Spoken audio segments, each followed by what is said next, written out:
ഞാൻ രാമൻകുഞ്ഞിന്റെ ഒന്ന് രമണിയോട് ചോദിക്കായിരുന്നു, അപ്പോഴേക്ക് നീ വന്നോ? അയ്യോ,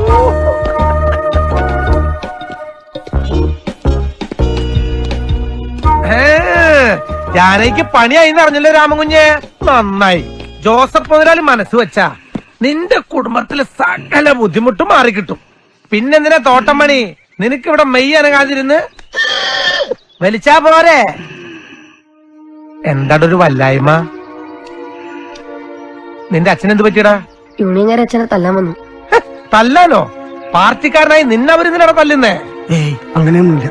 ആ, അതിനൊക്കെ ഒരു വഴിയുണ്ട്. ഒരെണ്ണം നമുക്ക് അടിച്ചാലോ?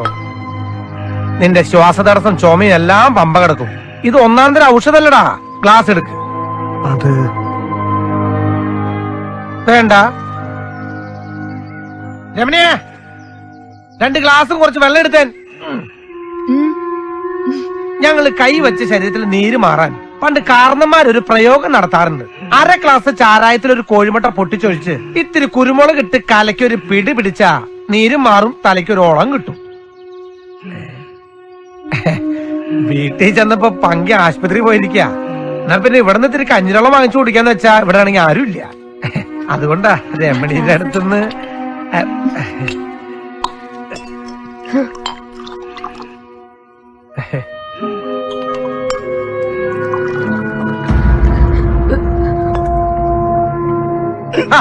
അത് കലക്കി. നീ എന്നെയും കടത്തി പറ്റില്ലടാ. ജാനിയോട് പറയണം വരുമ്പോ മുതലാളിയുടെ കയ്യിൽ നിന്ന് കുറച്ച് വാങ്ങിച്ചോണ്ട് വരാൻ. അങ്ങേരുടെ കയ്യിൽ നല്ല ഒന്നാം തരം സ്കോച്ചാ.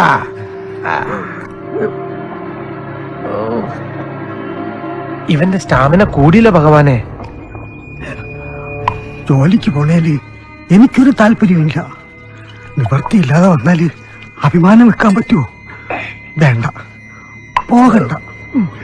നീ ഇനി എന്താ അഭിമാനം നോക്കാനാണ്? ജനിച്ചപ്പോഴേ വല്ലാത്തൊരു ജന്മം. ഒരു പുരുഷന് വേണ്ടത് വല്ലതും നിന്റെ കയ്യിലുണ്ടോ? പോരാട്ടന് വലിവും.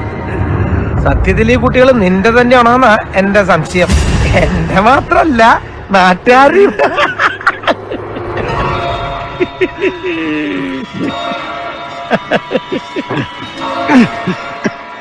ഭർത്താക്കന്മാർക്ക് കഴിവില്ലണ്ടയെ ചിലപ്പോ ഭാര്യമാര് ഇറങ്ങി പ്രവർത്തിക്കേണ്ടി വരും. അതൊരു വലിയ കാര്യമൊന്നല്ല. നീ ഒന്ന് കണ്ണടച്ചേക്കണം. താൻ വലിയ സാറായിരിക്കും എന്ന് വെച്ച് എന്തും പറയാമെന്ന് വിചാരിക്കണ്ട. എന്റെ ഭാര്യ പാവാണോ, പഞ്ചപാവം. ഇത്തിരി കഷ്ടപ്പാടുണ്ടെന്ന് വെച്ച് മാനം വെക്കേണ്ട ഗതികേട് ഉണ്ടായിട്ടില്ലടോ. സാറ് പോണം, ഞങ്ങൾ പാവങ്ങളാ. പിഴച്ചു പോട്ടെ. പഴയ്ക്കടോ, പഴയ്ക്കും, നന്നായിട്ട് പഴയ്ക്കും. എനിക്കറിയടാ നിന്റെ ഭാര്യയെ. അവള് കൊമ്പത്തെ പിടിക്കൂ, പുളിങ്കൊമ്പത്ത്. അതുകൊണ്ടാണല്ലോ ജോസഫിന്റെ മാളിയെ തേടി തന്നെ നിന്റെ ഭാര്യ പോയത്. എന്താണോ പറഞ്ഞത്? അധികം വിളച്ചിലെടുക്കല്ലേ, അതിനുള്ള ഇല്ലെന്തി. നീ ചത്തുവ ഞാൻ സമാധാനം പറയേണ്ടി വരും.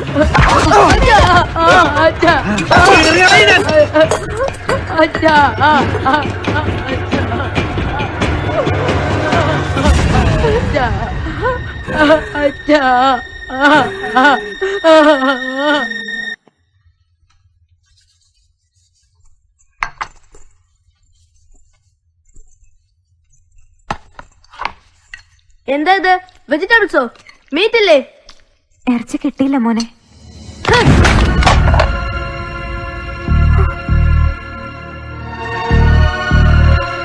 എന്താ രാജു ഇത്? വന്ന് വർഷത്തിൽ അല്പം കൂടുന്നുണ്ട് കേട്ടോ. I couldn't stand with this dirty foods. ഞാൻ പറഞ്ഞില്ല എനിക്ക് ബീഫ് വേണോന്ന്. കിട്ടണ്ട മോനെ, മാർക്കറ്റിൽ ഡാഡി പോയതാ. ഡാഡി ഒരു 100 രൂപീസാ. ഞാൻ ഹോട്ടലിൽ പോയി കഴിച്ചോളാം. ഓ, ഇവനെ കൊണ്ട്.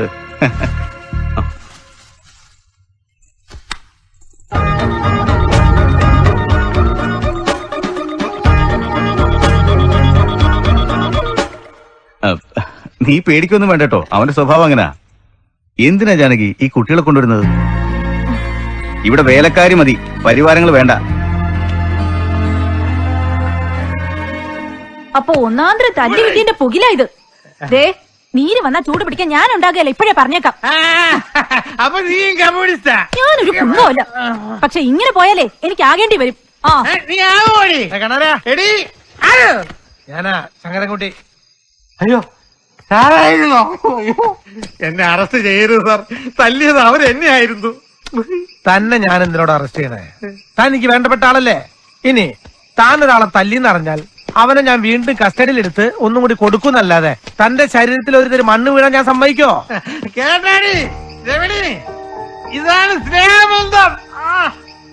ഇനി സാറിന്റെ പോലെ ഒരാൾ കൂടെ ഉണ്ടെങ്കിൽ ഞാനൊരു കലക്ക് പടി. നമുക്കൊരു കലക്ക് കലക്കണം കാണാൻ അതിനുള്ള സമയമായി. തരഞ്ഞൊന്നെ എടീ, നിനക്ക് അറിഞ്ഞൂടാ?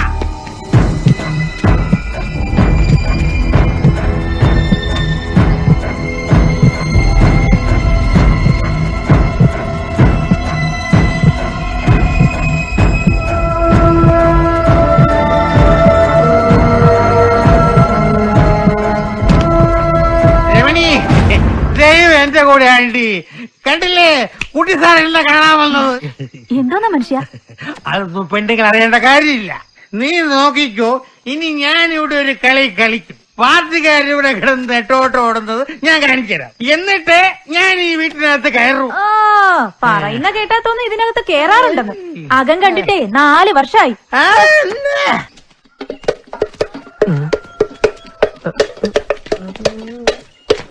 ഇവിടെ വാ. ഇവിടെ വാടാ. എന്നെയാണോ? എന്തേ? ഞാനെന്താ ഈ പാട്ട കൊട്ടിക്കൊണ്ടിരിക്കണെന്ന് നിനക്ക് അറിയണോ? ഇല്ല. പുലി വരാണ്ടിരിക്കാൻ. അതിനിവിടെയെങ്കിലും പുലി ഇല്ലല്ലോ. എങ്ങനെ വരും? ഞാൻ പാട്ട കൊട്ടിക്കൊണ്ടിരിക്കേ. കഷ്ടം. പാടാ. എന്തോ? പോടാ. ഇയാൾക്ക് പത്തല്ല, നല്ല ചവിട്ട് കിട്ടാത്തന്നെ കുഴപ്പം. ചകാവിനൊരു 10 പൊറോട്ട എടുക്കട്ടെ? വേണ്ട, ഇവന് പോയിട്ട് മതി. അതെ, പരിപ്പാട് 2 ഉള്ളൂ, മതിയാവോ? ഓ മതി. സഖാവേ, ഇവന് ഇതുവരെ ഒരു ചുമതലയും പാർട്ടി ഏൽപ്പിച്ചിട്ടില്ല. ഒന്നും പരിഗണിക്കണം. അങ്ങനെ ഓടിക്കേറി വരാവുന്ന ഒന്നാണോ സഖാവേ നമ്മുടെ പാർട്ടി? കുറച്ചു കാലം പ്രവർത്തിക്കട്ടെ. അവന്റെ അമ്മയുടെ ഒരു പാർട്ടി. ഒന്നുമില്ല, നേരത്തെ എടുക്കാന്ന് പറഞ്ഞ പൊറോട്ടയില്ല, അതെടുത്തോ. അതെങ്കിലും നടക്കട്ടെ.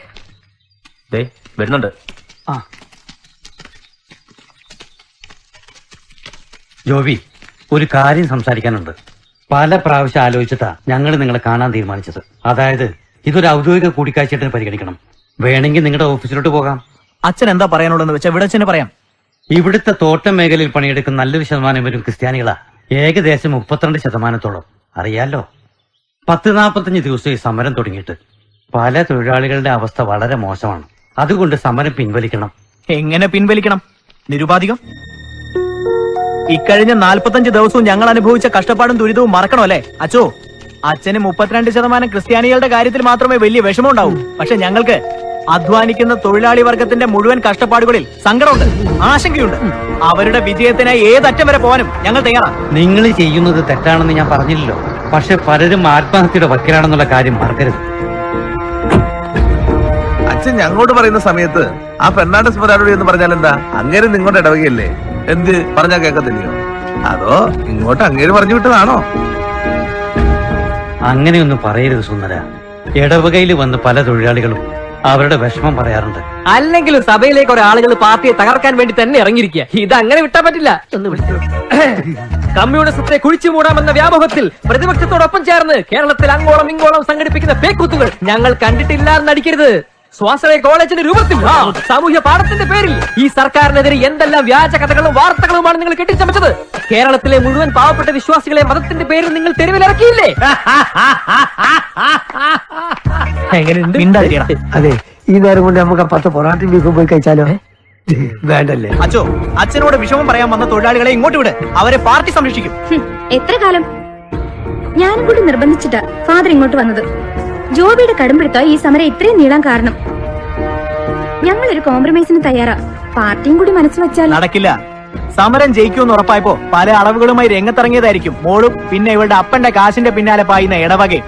ആ ചായ ഇവിടെ ചെലവാകില്ല അച്ചോ. വന്ന വഴിക്ക് തന്നെ സ്ഥലം വിടാൻ നോക്ക്. ഇൻക്വിലാബ് സിന്ദാബാദ്! ഇൻക്വിലാബ് സിന്ദാബാദ്! ഐസിപി സിന്ദാബാദ്! ഐസിപി സിന്ദാബാദ്! തോറ്റിട്ടില്ല, തോറ്റ ചരിത്രം കേട്ടിട്ടില്ല. അങ്കമാലി കല്ലറ കട്ടി വെടിപ്പിക്കാൻ നോക്കല്ലേ. അല്ല ഇവിടെ ഇപ്പൊ എന്തിനാ അങ്കമാലിന്റെ കാര്യം പറയുന്നു? 351 രാമകൃഷ്ണൻ, 352 ശശീന്ദ്രൻ. എന്താ? സുന്ദര സഖാവില്ലേ? എന്തിനാ? ഇനിയും വല്ല കള്ളപ്പണി ഒപ്പിക്കാനാണോ? അത് അന്ന് എനിക്കൊരു അബദ്ധം പറ്റിയതാ. ആ കണാരം പറഞ്ഞിട്ട് ഒരാള് പറഞ്ഞാൽ തുള്ളാനേ ഉള്ളോ താൻ? സഖാവ് വീട്ടിൽ കാണും. താഞ്ചല്ലേ.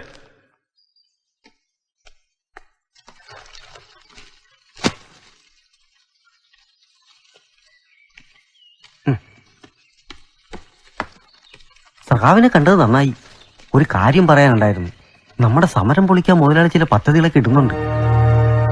രാമകുഞ്ഞിനോട് കാര്യം പറഞ്ഞു? കണാരൻ വേറൊരു യൂണിയൻ ഉണ്ടാക്കാനാ പരിപാടി. കണാരൻ മാത്രമൊന്നുമല്ല, വേറെയും ചിലരൊക്കെ അവരോടൊപ്പം ഉണ്ട്. വേണ്ട സഹായമൊക്കെ മുതലാളി ചെയ്യും. വേറെ ആരൊക്കെയാ? അതൊന്നും അറിയില്ല. എന്നോട് അവരോടൊപ്പം നിൽക്കാൻ പറ്റുമെന്ന് ചോദിച്ചു. തൽക്കാലം കഷ്ടപ്പാട് മാറ്റാനുള്ള കാശും തരാന്ന് പറഞ്ഞു. ഞാൻ അപ്പോഴേ പറഞ്ഞു എന്റെ പാർട്ടി ചതിക്കാൻ എന്നെ കിട്ടില്ല. ഇത് തമാശക്കളിയല്ല. എന്തെങ്കിലും ഇല്ലാതെ കണാരൻ ഇത്ര കണ്ട് പറയില്ല. സമരം പൊളിയുമെന്നും നമ്മുടെ യൂണിയനുള്ളവർക്ക് അവസാനം ഉള്ള തൊഴിലൂടെ ഉണ്ടാവില്ല എന്നൊക്കെ അയാൾ അടിച്ചു വിടുന്നുണ്ട്. അയാൾ പറയുന്നതിൽ എത്രത്തോളം സത്യമുണ്ടെന്ന് നമുക്ക് അറിയണമല്ലോ സഖാവേ. അതിനെന്താ ചെയ്യാ? ആ ദൗത്യം രാമൻകുഞ്ഞ് ഏറ്റെടുക്കണം. ഞാനോ? അതെ, രാമൻകുഞ്ഞ് അവരുടെ പക്ഷത്ത് നിൽക്കാമെന്ന് പറയണം. എന്നിട്ട് അവരുടെ ഓരോ മൂമെന്റ്സും പാർട്ടി അറിയിക്കണം. അവരുടെ കൂടെ എത്ര പേർ, അവരാരൊക്കെയെന്ന് വ്യക്തമായി മനസ്സിലാക്കണം. ഏത് മൂവ്മെന്റ് ആയാലും അത് മുളയിലേ നുള്ളാൻ നമുക്ക് കഴിയണം. അതുകൊണ്ട് ഈ ചുമതല പാർട്ടി രാമൻകുഞ്ഞിനെ ഏൽപ്പിക്കുന്നു.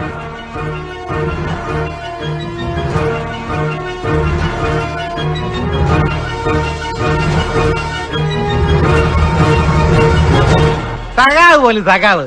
ഈ ജോബി എന്ന് പറയുന്നവൻ ആരാ? പാർട്ടിക്കാരനാണോന്നോ നിങ്ങളുടെ വിചാരം? അവൻ അമേരിക്കൻ ചാരനല്ലേ? അവന്റെ ചേട്ടന്റെ ഭാര്യ ഇപ്പോഴും അമേരിക്കയിലല്ലേ? സാറ് വരുന്നുണ്ട്. രാമകുഞ്ഞ് വന്നില്ലേ?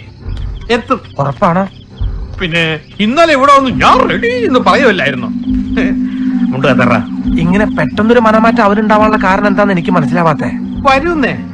പിന്നെ ഭാര്യ ജോലിക്ക് പോണേന്റെ ഒരു വിഷമമുണ്ട് അയാൾക്ക്. പിന്നെ എന്തേ കിട്ടിയ അറിയാലോ, ഏത് മാറാത്തോണ്ട് മാറും. എന്തോ എനിക്കത്ര വിശ്വാസം പോരാ. കുട്ടി സാറൊന്ന് വെയിറ്റ് ചെയ്യേ. ആള് വരുന്നത് ഞാൻ കാണിച്ചു തരാം. രാമൻ കുഞ്ഞിനെ കൈ കിട്ടിയാൽ ഊരിപ്പോകാത്ത രീതിക്ക് ഞാൻ കൈകാര്യം ചെയ്തോളാം. അവൻ കൂടെ ഉണ്ടെങ്കിൽ വേറെ കുറച്ച് ആളുകൾ കൂടെ നമ്മുടെ ഭാഗത്തേക്ക് ഇങ്ങ് വരും. ഞങ്ങളെ വിചാരിച്ചതുപോലെ നടന്നാൽ ജോബിയും കൂട്ടരും മൂക്കുകൊണ്ട് ഇങ്ങ ഇമ്മ ഇന്ന ഇട്ട എന്ന് എഴുതേണ്ടി വരും അല്ലേ? ഇവിടുന്ന് പേരിന് മാത്രം ആള് മതി. രാമകുഞ്ഞിനെ പോലെ ശുദ്ധരായവരെ വേണം മുൻനിരയിൽ നിർത്താൻ. പാർട്ടിയിൽ നിന്നൊരു സംഘം അടർന്നു പോയതായിട്ട് പുറത്തുള്ളവർക്ക് തോന്നാവും. ബാക്കിയുള്ള പണിക്കാരൊക്കെ മുതലാളി തമിഴ്നാട്ടിൽ നിന്ന് സമയത്തിന് ഇറക്കും. കൊളുന്തുന്നുള്ള മാത്രമായിട്ടായിരിക്കില്ല അവരുടെ വരവ്. ചൂണ്ടിക്കാണിച്ചു കൊടുത്താൽ മതി. വെട്ടേണ്ടവര് വെട്ടും, തട്ടേണ്ടവര് തട്ടും. ആ ദിവസം ഒന്ന് പെട്ടെന്ന് വന്നിരുന്നെങ്കിൽ